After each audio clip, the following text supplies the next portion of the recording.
Os plásticos são definidos em química como os materiais orgânicos poliméricos sintéticos formados pela união de grandes cadeias moleculares, conhecidos como polímeros, que por sua vez são constituídos por moléculas menores chamadas os nanômeros.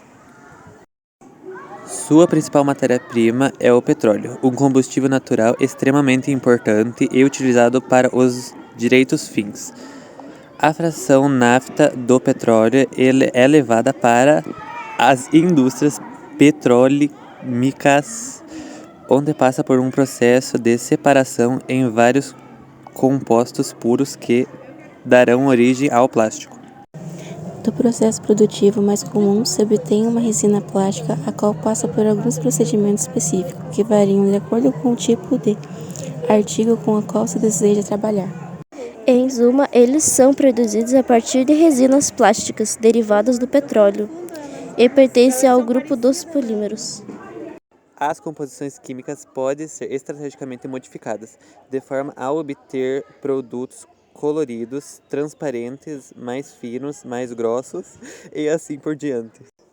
Também vale dizer que eles podem ser obtidos por meio de outros materiais, como cana-de-açúcar ou amido. Eles são produzidos através de um processo químico denominado polimerização, que consiste na união química de monômeros, combinação de moléculas menores que formam microcélulas, moléculas grandes, denominadas polímeros. O tamanho da estrutura da molécula do polímero está intimamente relacionada às propriedades do material do plástico. O plástico revolucionou a composição dos resíduos sólidos de maneira expressiva. Ao ser inserido nas residências e na indústria, modificou e ampliou a maneira de consumir na sociedade. Diferente da maioria dos resíduos sólidos urbanos, o plástico está presente no nosso dia a dia há pouco mais de 160 anos.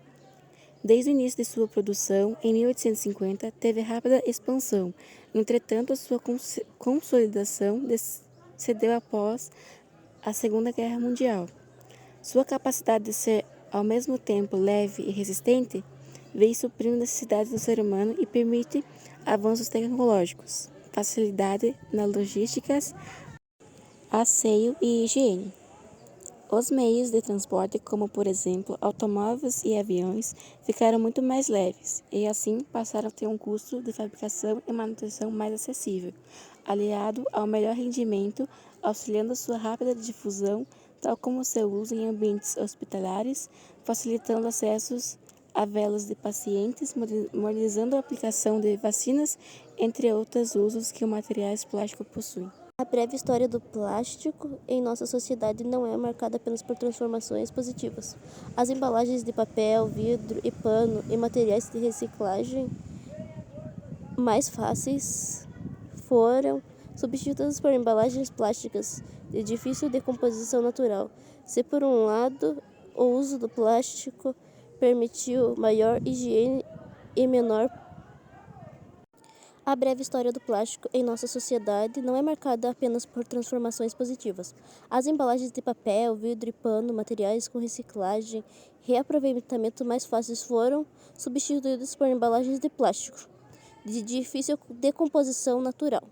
Se por um lado o uso de plástico permitiu maior higiene e menor proliferação de micro-organismos, por outro, ampliou a velocidade da descartabilidade, características marcantes da sociedade de consumo atual. A sociedade humana produz todos os anos cerca de 400 milhões de toneladas de plástico. A descartabilidade faz com que a metade desses plásticos seja usada apenas uma vez. Dessa quantia, menos de 10% é reciclado. Anualmente, os estudos demonstram que 19 a 23 milhões de toneladas acabam em lagos, rios e mares. O plástico avaluna nossos aterros sanitários, se acumula no oceano, sendo também transformado em fumaça tóxica, o que torna uma das maiores ameaças do planeta. O material demora de 450 a 500 anos para se decompor. A questão é que a indústria gastou tanto do plástico por ser plástico barato que começou a usar um material que resiste centenas de anos como algo descartável. Hoje em dia, metade do resíduo plástico é de uso único, ou seja, são copos plásticos, talheres, garrafas, embalagens usadas apenas uma vez antes de serem descartadas. O plástico deve ser descartado de forma consciente para que possa ser reutilizado. Então, separe os itens recicláveis e os orgânicos para facilitar o descarte. Além disso, você pode descartar os materiais em lixeira de coleta seletiva. Como algodão orgânico, cânhamo e juta são alternativas aos tecidos sintéticos, frequentemente à base de plásticos. Essas fibras naturais são biodegradáveis e renováveis, proporcionando opções mais amigáveis ao meio ambiente na indústria têxtil.